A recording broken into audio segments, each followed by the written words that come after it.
জুলাই ঘোষণাপত্র নিয়ে এটার কি ডেভেলপমেন্ট। তো এটার ডেভেলপমেন্টের বিষয়টা একটাই, সেটা হচ্ছে যে এটা নিয়ে কথাবার্তা হচ্ছে এবং সেটা নিয়ে কাজ হচ্ছে এবং এটা নিয়ে সামনে পলিটিক্যাল পার্টিগুলোর সাথেও কথাবার্তা হবে। তো সেই আলোকেই এটা একটা ড্রাফটিংটা হবে এটার ঘোষণাপত্র।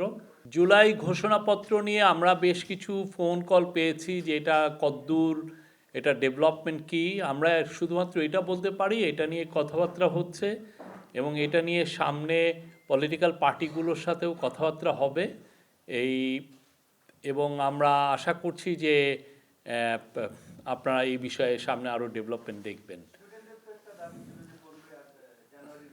এটা একটা আমি আগে শেষ করে নিই।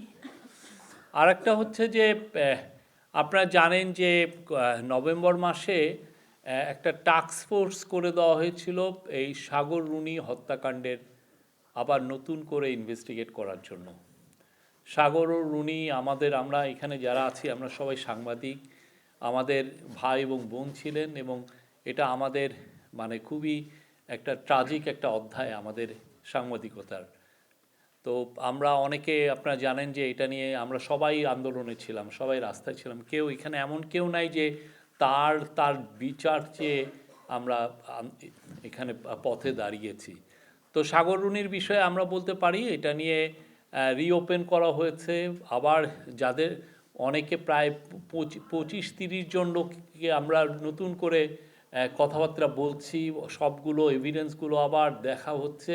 এটা নিয়ে খুব মানে অনেক বেশি কাজ হচ্ছে, আমি বলবো যে খুব দ্রুত গতিতে আছে। যেই টাইমটা আমরা লস করেছি সেটাকে কীভাবে মেক আপ করে এটার একটা ভালো, এটা খুবই একটা টাফ একটা টাস্ক হবে। জানেন ঘটনাটা কত 12-13 বছর আগে ঘটেছে, সেটাকে আবার নতুন করে ইনভেস্টিগেট করা। বাট এটা কাজ করছে পিবিআইয়ের প্রধান, এটা ইয়েছে ওনার সাথে আজকে আমাদের কলিগের কথা হয়েছে ওনার সাথে।